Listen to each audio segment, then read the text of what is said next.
Today is April 30th, 2024. It is 6 o'clock. This is the Board of Health meeting called to order. In attendance today we have CMG. We also have Andrew Golis. We have Jim Philbrook. Absent tonight is Catherine Beer.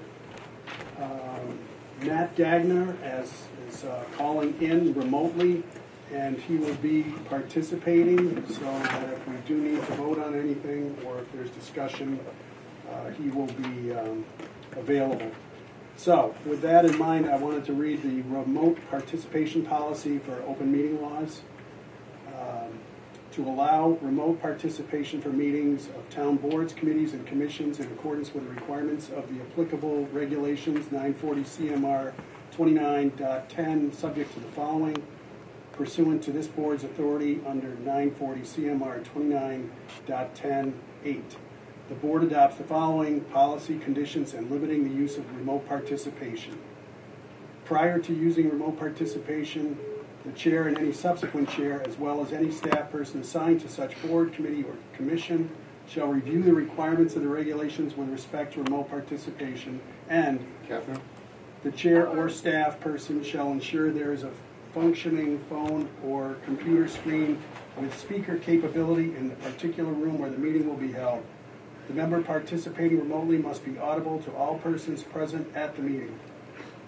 Number 3, a quorum must be physically present at the meeting, and the presiding chairman must determine that a member's physical attendance is unreasonably difficult because of one or more of the following: personal illness, personal disability, emergency, military service, and geographic distance. Number 4. Hang on, Matt, I'm going to have someone in there. Remote participants may vote as if they are present. 5. Procedures. Member must inform chair. At the beginning of the meeting, the chair announces who and reason for remote participation.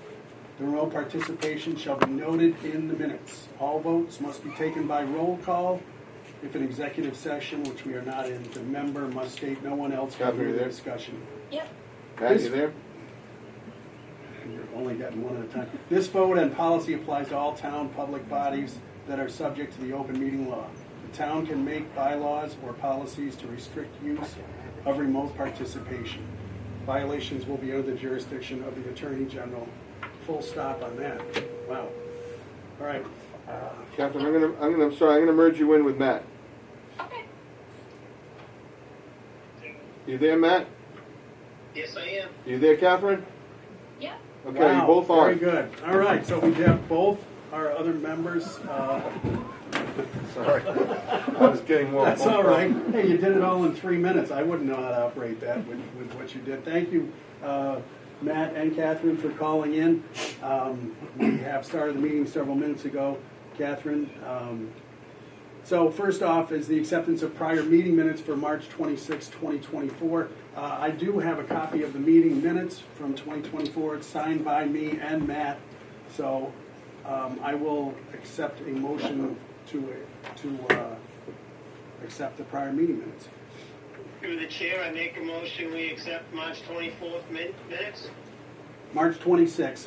That's all right. Sorry, March 26th. That's okay. Catherine? Yep, I have a second. All right. All in favor? Roll call. Matt, aye. Matt, Catherine, Yep, aye. and John. Aye. Okay. Meeting minutes, prior meeting minutes from March 26th are accepted. Excuse me. New business. Jim, do we have new business? Because I would consider what these guys are here for old business. I think we have, if you want to consider new business, we have Kevin Warren who would like to speak to the board. Okay, we can. And that's take up to care you, of it Mr. now. Chairman, No, if we you- can. Kevin, if it's you all wanna- right, CMG, We'll slide guys. out of the way and let you Okay, know. thank you guys. Absolutely. And Jim, I am going to let you take the lead on this because I am not familiar with this situation. I'm sorry, Kevin, what's your last name? Morin, M-O-R-I-N, Okay, thank you. 141 Salisdale Road. Okay. Mr. Chairman, anyway, I think Mr. Moore, I've been going through this for a couple of years now, is the situation across the street on blighted properties, 140 Sandusdale Road, which he is a neighbor of. If I may, Jim. No, go ahead. I live at 141, the address is across the street, I believe it's 150. Is it 150? It is, 140, you are It correct, is 140. Yeah, which Yeah. is part of our blighted properties, which we've been trying to get cleaned up. We just were there, Kim, what's the record? I would say the last 2 weeks ago? 3 weeks ago? It's like, last pictures we were in March 12th. Yeah, I went there with the building inspector and the fire inspector again to look at the property. It says sold on the front, so we went over and looked. But as Andrew could tell you, we've met about going through all the blighted properties to try and, there's been an ongoing issue. It's a mess there, and I wouldn't want to look at it. It is definitely a problem. The problem is that no one is habitating and had a fire there, and trying to get them to clean it up. They've moved away, and someone else has bought it. Now, it's not registered through the deeds, but I don't want to speak for Kevin, but we've been back and forth, and I sensed, and I know he's frustrated about the situation across the street. So, Kevin, if you'd like to speak to the board members, they're all here. I have pictures from my They've seen it. kitchen. He said he wasn't. I don't know. Under the blighted properties. Oh, yeah, I'll just take. Okay. These were taken March 27th, and they've gotten worse. This is from my front door, and also looking out my kitchen Okay. sink. This is what I have to look at. Okay, I know if I lived somewhere probably else, maybe on Haggerty Road or Keeley Drive or Baker Pond or Old Worcester or even Gulfwood Road or Foster Street in other towns, that this would not continue for over 3 years. Our first contact, Jim, was July 23rd, 2020 for this matter. As you can clearly see, Jim, there were at one time 3 trailers there, and one has been removed. Okay. And I thank you for that. But now it's just that I saw. You're talking about rats from another site. I had rats in my backyard first time ever last year.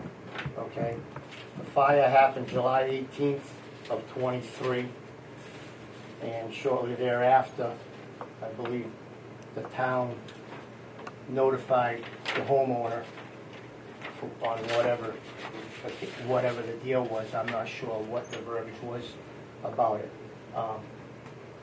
The dumping, they had a dumpster out front, filled up whatever, stuff all over the lawn now, as you can clearly see. Yeah. There was a pickup truck numerous times drive up and dump more stuff in the backyard. So I want to understand just the town's policies on these items. Right.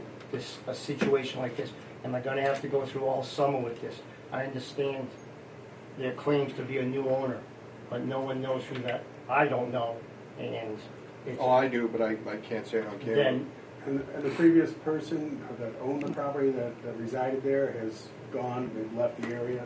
Is that? I believe one of my sources told me that she still lives in town. Okay. All right. She does, but we cannot, if I may, Mr. Chairman. Yes, go ahead, Jim. This property's been an issue for quite some time. Even the neighbors at the end of Peel Road, not Peel Road, but Peel Drive, are upset about it. They had parties late at night. The police have responded.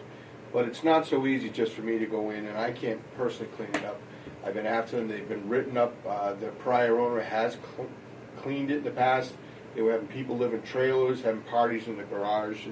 And I don't blame them for that. If I lived across the street, it'd be, but I can't physically clean it up ourselves. The town doesn't have a right to go in right now. But they have been written, they're in violation, and have been in violation, but it is not habitated at this point.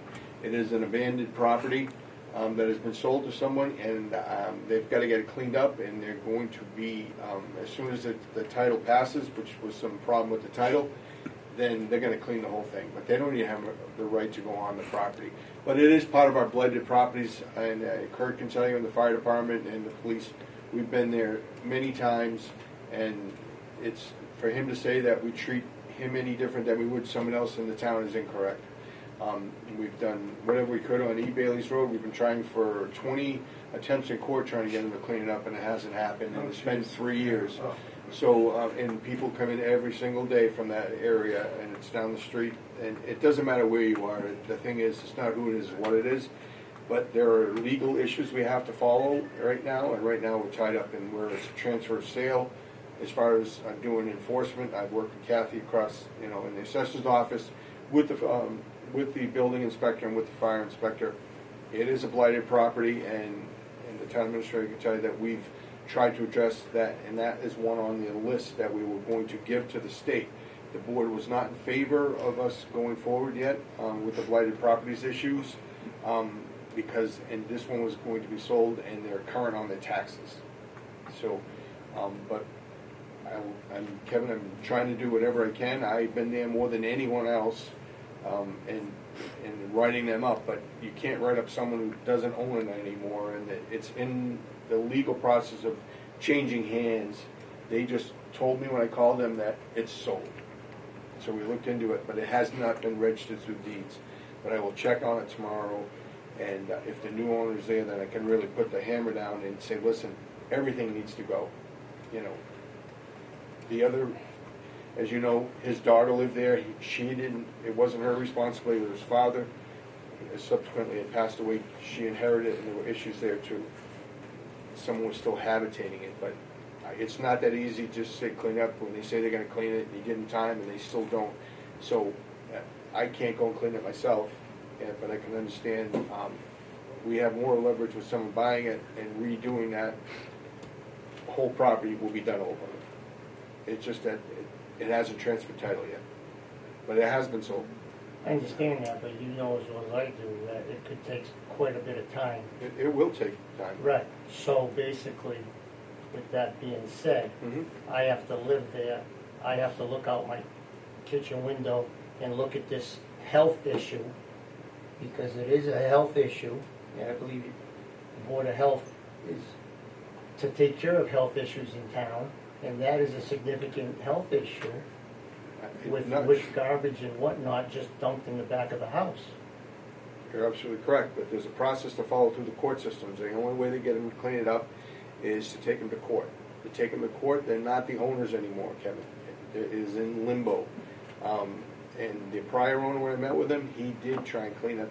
Our area is there's a fine line of what's clean to us, what's clean to you, and what's clean to them. And they're trying, it's been sold.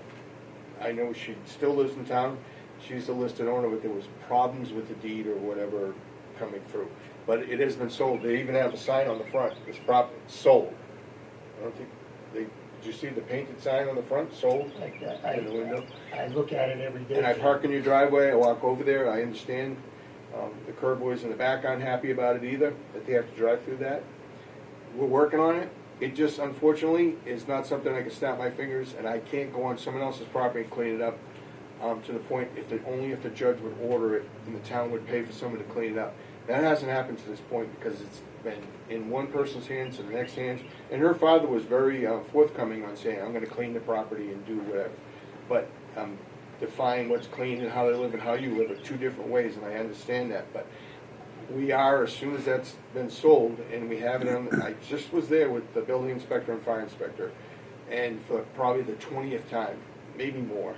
And it's sold, but they're having trouble transferring over. So I can't write up someone until it really gets into their hands, and then we'll take prompt action on someone if they think they're going to build there.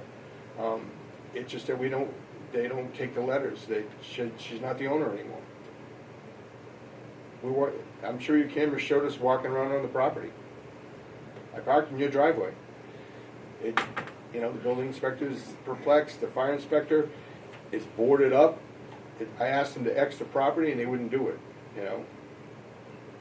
because someone else is buying it. So if you X the property, it's dealing with fire if there's no one there. But that kid's we're worried about that guy going back in there where there was a fire before and them not doing their due process, that someone may be living in there.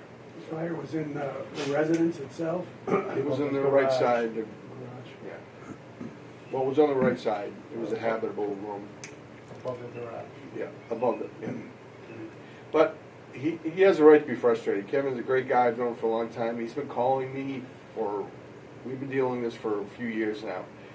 Unfortunately, it does take a long time. You can't just arbitrarily, it's someone's property. Yet only the judge can decide that we're gonna be able to go on the property. If I had people removed, I've had stuff, but there's still debris in property. That's one of the most difficult things to do, is to get someone to clean their property without going to court and spending thousands and thousands of dollars, meaning the municipality, for it. Andrew's actually seen the pictures before, and the board has. So I understand, Kevin, but it doesn't matter where you live, Kevin. We're not taking this any lighter than anything else. I think there'd be different action. I really do. That's not My- true. My personal Because opinion. we It's only take my blighted opinion. houses in a group, and we address them all as the same thing. And that was on the list of blighted properties included, and it didn't matter. It's blighted as But blighted. it's been like that before it became blighted. Well, if you look at E. Bailey's Road, we've been trying to get them to clean that up for 3 years, and the judge said they have a right to have that stuff there. So it becomes very difficult. If we're gonna fight something in court, we have to make sure that it's something that the town can win. I think we need to wait till it transfers and then come down. The builder promises that, the new owner, that's gonna be a brand new house. I'm not worried about the house. And the garage. the I'm whole not worried bit. about the garage. But I'm worried about all the junk and the debris The that I town- have to look at every day. I know, but we can't, as a town, go onto someone else's property legally and clean it. We've notified them, we did an inspection, they were in violation, and that they need to clean it up. And that's where it goes. And then if it goes to court, the judge is gonna give them time to clean it up as, you know, and then the town would have to send an attorney to them. And it's still not gonna go anywhere, Kevin, because they're not going to, they don't kick people out of their own houses because And no one's they don't living there. maintain them. I know, it's No a one's blighted, living that's why it's under the It's a blighted dump site. properties. It's a dump site Because right now. it's been vacated for more than it's not quite 2 years, almost 2 years, and that fit the criteria for blighted properties that the Attorney General's office was working with the town of Charlton. And the town administrator can tell you that 140 was on our list. But then when someone else bought it and took it back to where, hey, this person's gonna bring it back up to habitability, and that's where we are now. And I can speak to you more tomorrow about it and show you, and we can talk about it, but I can't mention specific names right now. Because they're not, we didn't notify them that we'd be talking about it. Would you return my call? Yes. I saw your note, Kevin, I've been in classes I and understand. so, and I've called you back many, many times to keep you updated, I understand that. I appreciate that. so. So is the transfer of Worcester County Registry of Deeds, is that something that's updated like daily or something? You can check? 3 o'clock this afternoon. It Yeah. hasn't gone through. Okay. It hasn't gone through yet, but it did, like I said, I talked a little bit about this, but it's going to happen, it just hasn't happened yet. There's a little holdup, but Okay. it's trying to be cleared up, but it's illegal, I expect, right now. And so the ownership is in limbo, there's really no one owns. Yeah. This is really not the owner who released it, and this other person is the owner, but not yet. So if they do the right thing and clean it up. It is a mess, and Somebody's gonna pay and I money hope you for know, Kevin, property and leave, looks like an old washing machine out there. Oh, there's more, there's All so sorts of much junk. debris. I've got pictures I've got 100 pictures, I bet. Yeah. It's just, it's a mess, and if I lived across the street, I don't blame you for being upset, Kevin.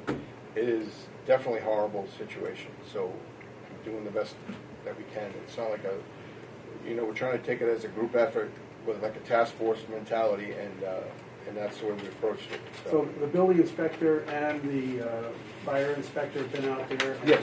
And Yep. either issued violations with fines? They've written reports, I've asked them to add to our, many, many reports. I've been there a lot, they've been compliant, I've gone there with police Yeah. because of the dog issue, that big dog that, charged me at one point, but there used to be a different owner who was very, tried to be cooperative, but got a little out of hand each time as his kids didn't listen to him, so. But I just think that hopefully I can, in the next month, and get this situated as soon as it gets transferred over. And that's all I can say for now. But, as far as us going in and cleaning it and paying a company, we legally cannot do that, unfortunately. Because we'd be guilty of trespass. Okay. Well, hopefully something happens with the new owner within the next month or less, hopefully. It may not happen because if there's a title problem, that could last for years. Yeah. property title problems can last for years. So if they're claiming a title problem, that could last for years. So basically, if there is a title problem, I'm stuck in this situation for how long? But what you're asking the town to do, we cannot. I'm not legally asking do. town, I'm just asking Yeah. where their outcome is, and you explained it to me. Yep. So now what happens if this lasts another 3 years? If there's a title problem? Well, I don't think it's gonna last that long, because we'll add it to our, list. If there's a title problem, somebody's gonna have to be paying taxes on it, or else it will go into, what do they call it, receivership? Or, Yes. Correct. I mean, what we'd then have the to town do, can take some action and say, okay, back tax is not being paid, and then, I mean, essentially what we would need to do is get a order from a judge to allow to clean and lien, go in, do the clean, assess that property value back to the property itself, and then add it as a lien to the property. And But then- that again requires a court order.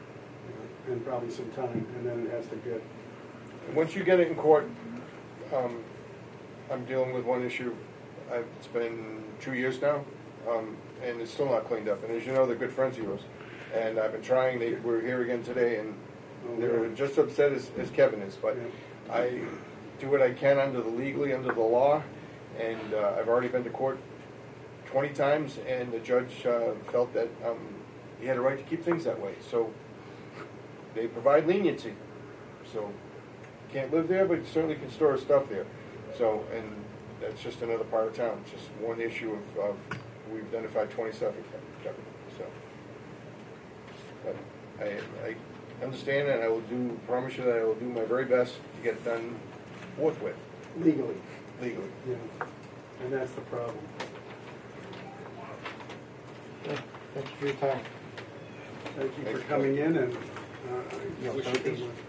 It's not on Foster Street. I don't think it would ever be.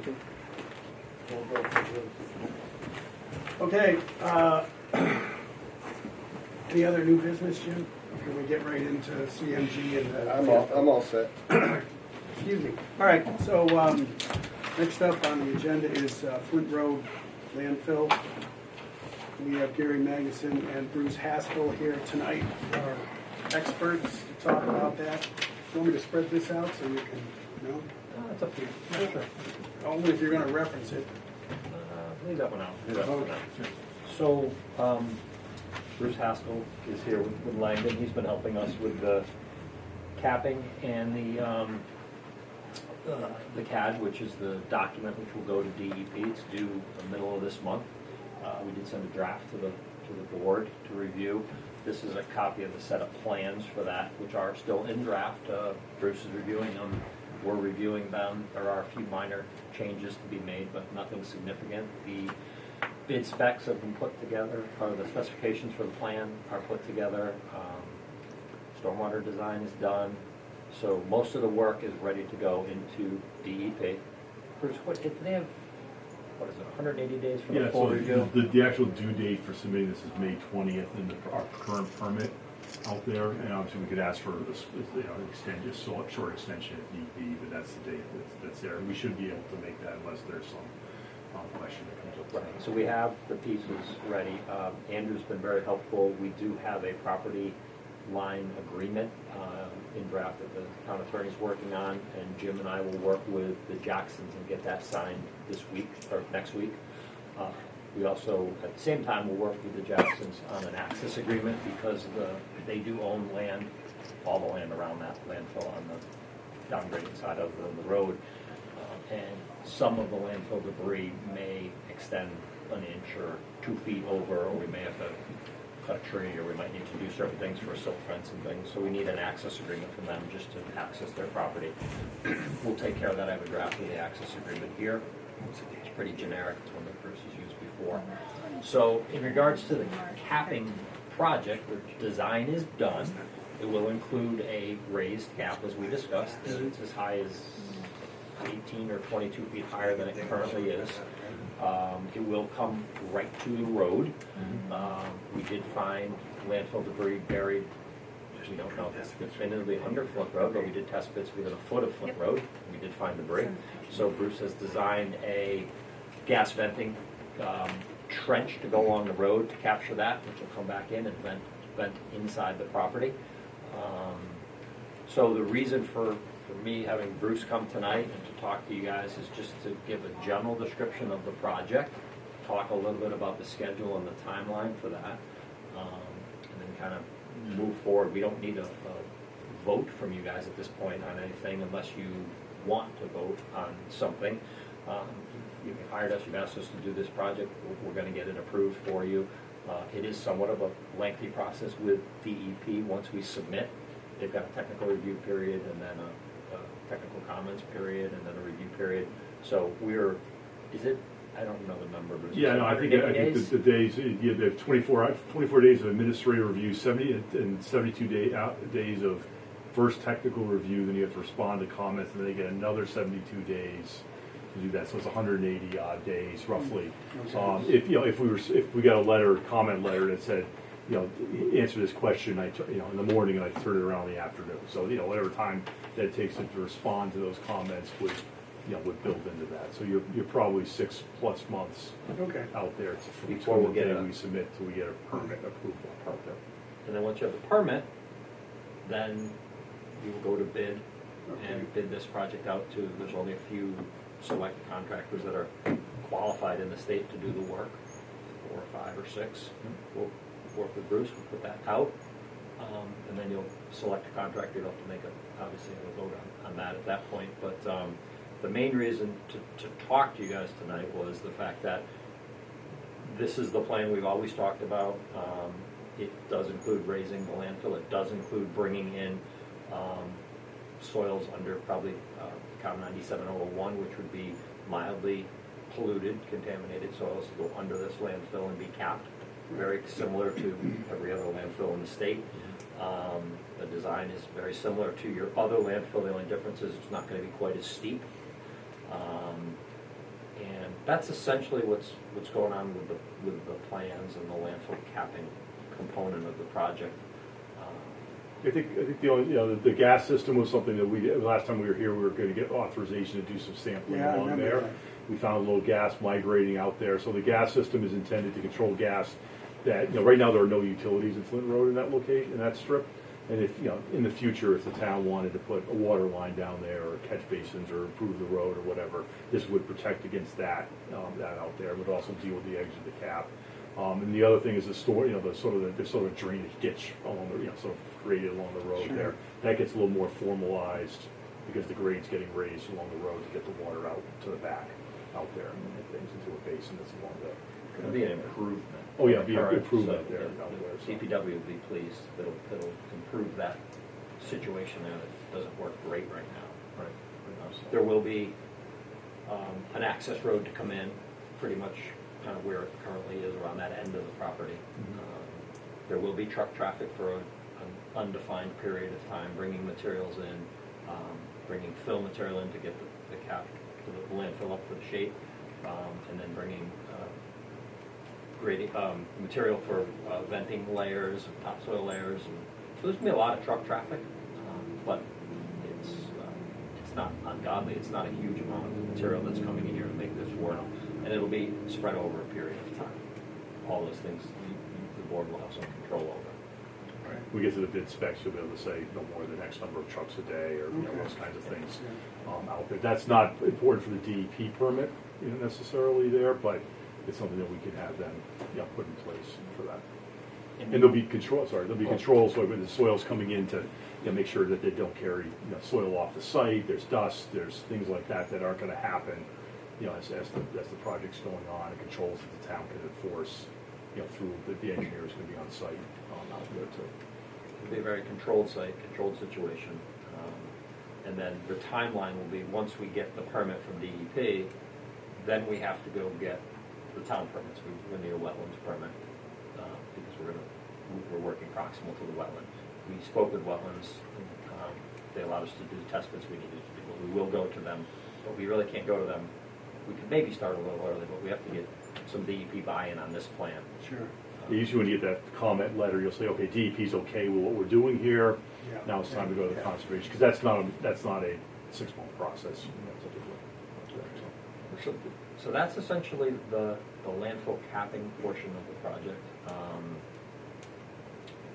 Bruce can answer any questions specific. I want to talk a little bit about some of the ongoing testing and mowing of the other landfill and things. If there are any questions from either you or anybody on the phone. I'll leave it open to Matt or Catherine. Do you have questions for CMG or Bruce Haskell regarding the landfill?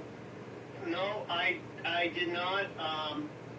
I didn't know Bruce was coming tonight either, so welcome, Bruce. Sorry I missed you on this one, but I heard everything you said. I was kind of interested on that swale up on the street with the gas vent, so that question got answered for me. And yeah, no, that's it for me. I'm good. Okay. Catherine, you okay with what was discussed so far? Yes, sir. All right.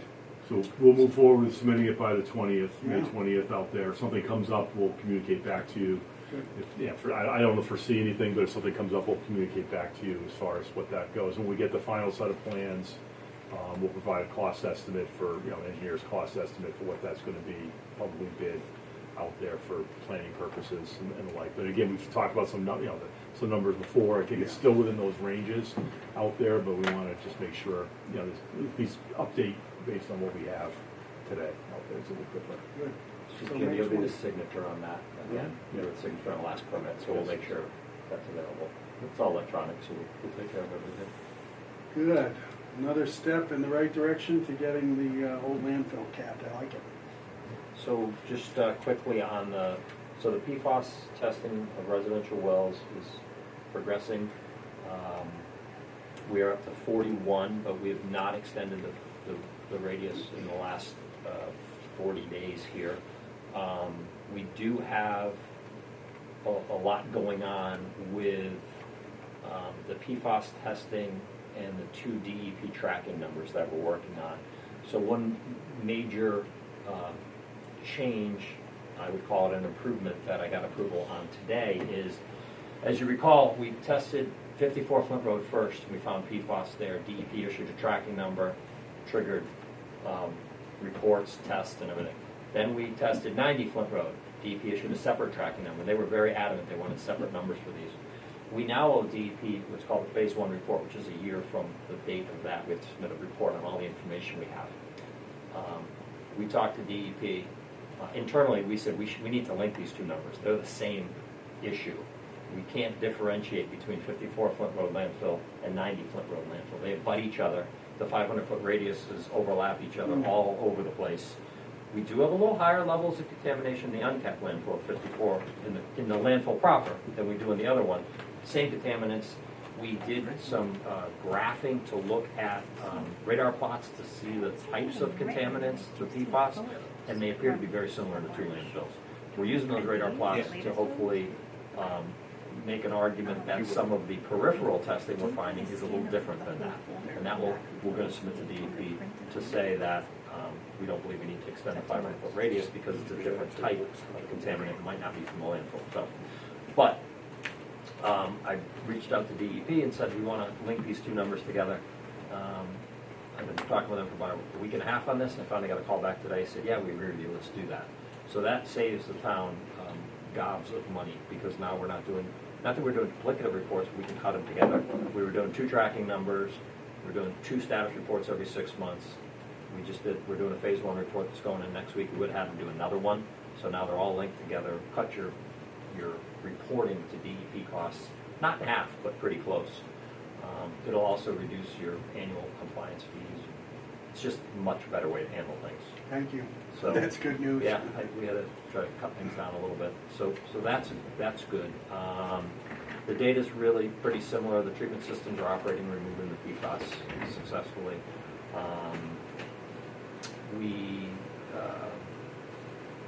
trying to think if there's any new data that's really relevant. Not really. I want to talk a little bit about the mowing of the landfill. So I was at 90 Flint Road the other day to do some survey work, and last year the contractor had a heck of a time getting there twice. He really only got there once. He Because had of the rain. Yeah. he kind of mowed it about 1.5 times for you. Mhm. Charged you for one. but it wasn't a great mowing because he just couldn't get it at the right time of year because of the growth. So you have a budget for 2 mowings this year. He's already under contract. I'm going to reach out to him and suggest that he get there a little earlier. And maybe this year we may even have him do like 2.5 mowings, mow the flat surfaces twice, or maybe 3 times, and then do the slopes twice. Because what happens is that grass gets 2 feet tall and he mows it. It's just not putting any root structure down. If we can get him to mow it when it's 10 inches tall, you know, all the dead grass killing things. So the last 2 years have been really tough weather-wise. So I'm going to ask him to mow a little bit earlier this year and see what it looks like in the middle of summer. When the Sounds drought, appropriate. if we're in the drought, we'll let it sit. But you have a budget of 2 mowings this year. You had a budget of 2 last year. You used 1. So I'm not saying you should use 3 this year, but you may use 2 or 2 1/4. And he's been great to you guys. So I just want to make sure that that cap stays in good shape. DEP has been on us a little bit to do some repairs. We haven't really been able to do the repairs because of the weather out there. So the more we can keep the cap that you have in good shape, the better off we're going to be. So I want to talk to you a little bit about that. I presume you're okay with that. Do the best we can and continue as well within Well, your budgets. Bruce is very good from his track record of the mowing, so that helps. Yeah, those are all the issues I had to speak to here. So I don't have any more for you guys unless you guys have any questions. I got a question, Gary. Go ahead, Matt. So, as far as the coordination on getting the contractor there earlier, Gary, is that something you work hand in hand with, or do you need action from the board to make that happen? I'll call him tomorrow. He may need to call. We checked the other day. The signed contract is here, and it is through this year. So he shouldn't have any issues. So he should be good. If he has an issue, I'll just have him reach out to Jim, and he can give him the approval because it's already, you as a board already approved it. Right.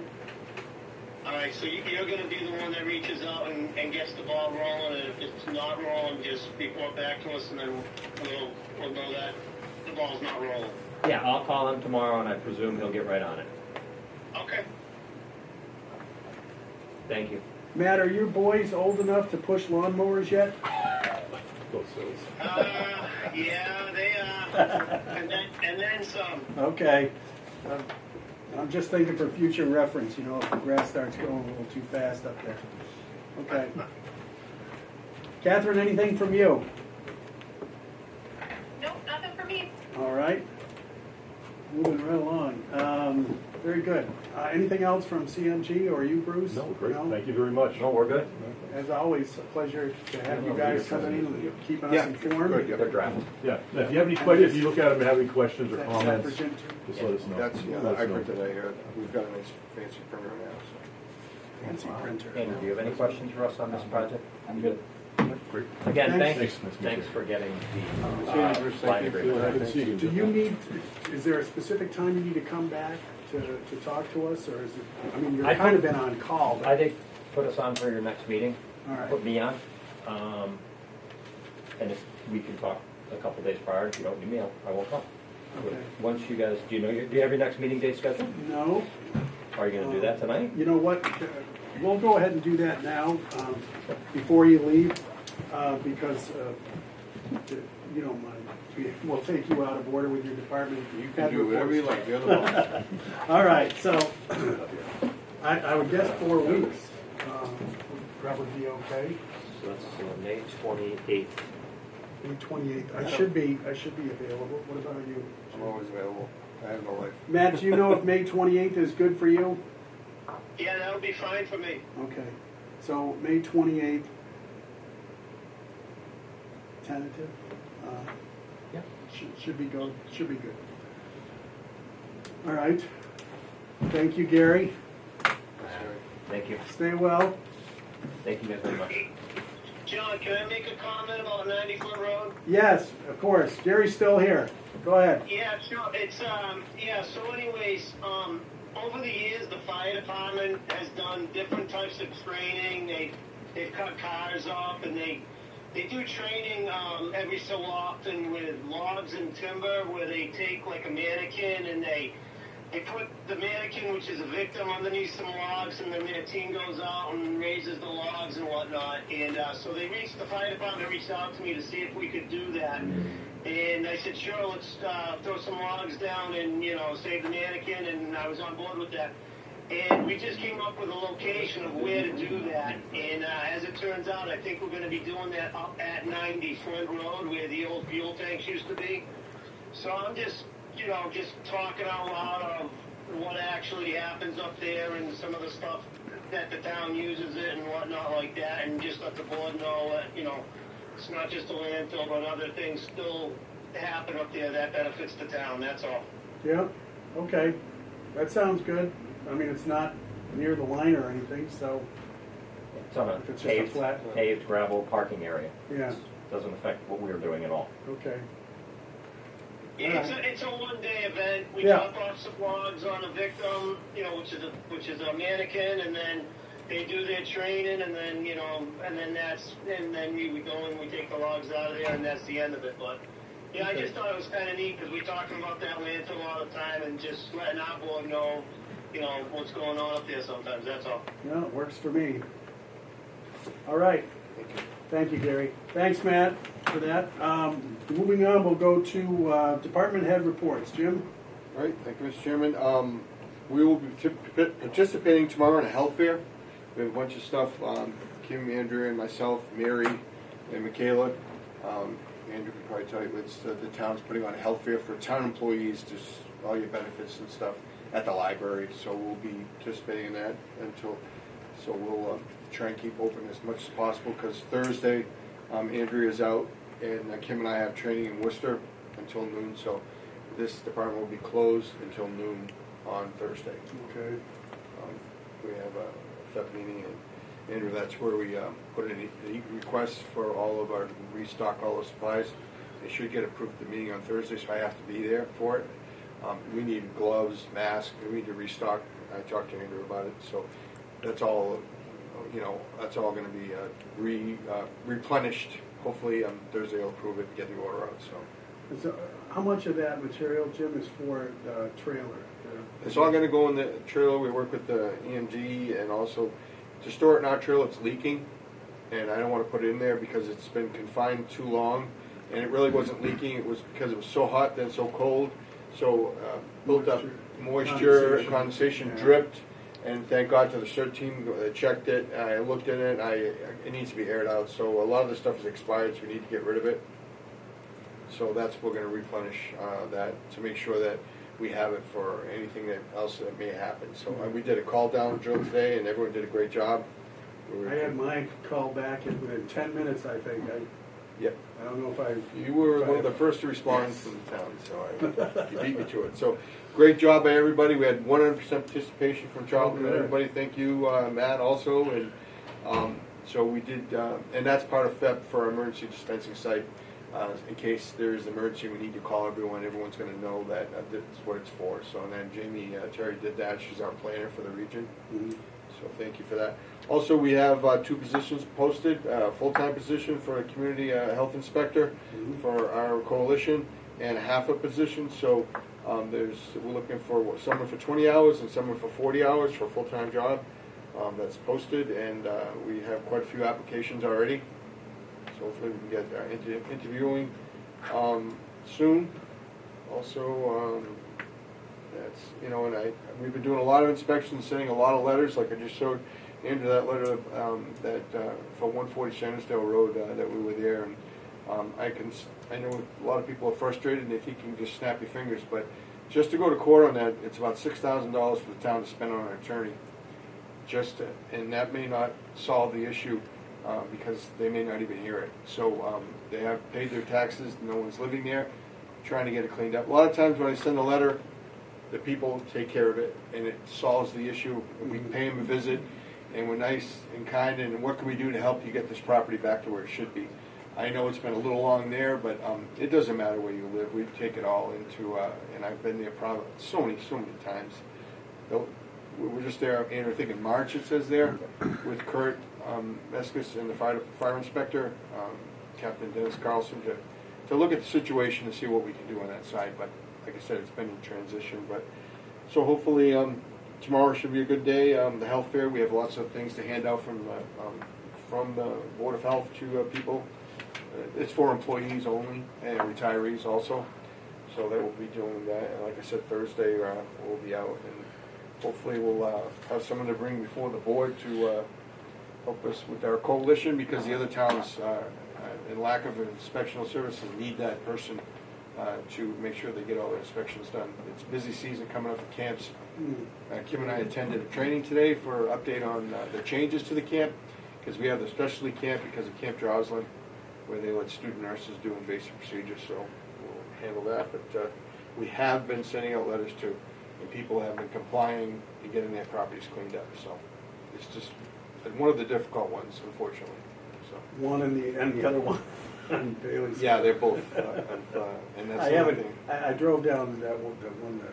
And that's an ownership issue now too. It's switched Oh, it owners. is? Yes. Oh, it has. Ah. Yep.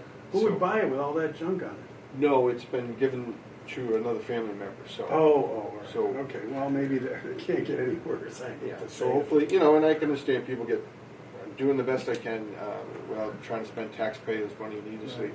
and just going in and doing the cleanup on. You're never going to recoup the money. So it is being sold, and hopefully this new owner has promised to bring that house back up to where it should be and get it cleaned up. But we can't trespass on people's property without permission. That's why the letter is sent out that I gave a copy to Andrew.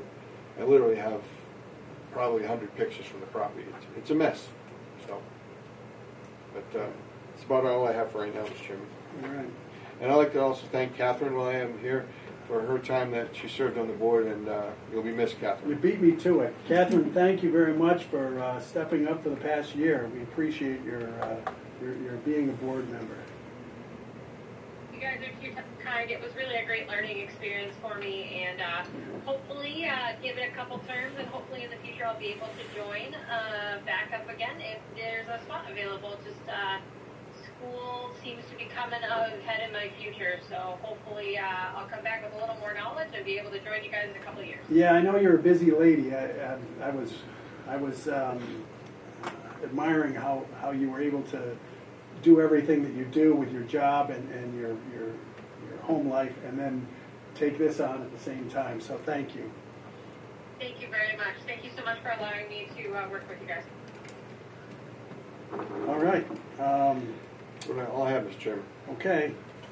I will accept a motion to adjourn the meeting unless there's something else from somebody on the phone or no. I'll make the motion that we adjourn.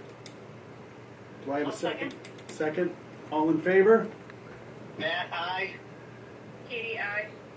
John, aye. Meeting is adjourned at 6:49, we'll call it. Everyone have a great night, Matt and Catherine. Thank you both. Okay, thanks everyone. All right. Thank you guys. Thank you.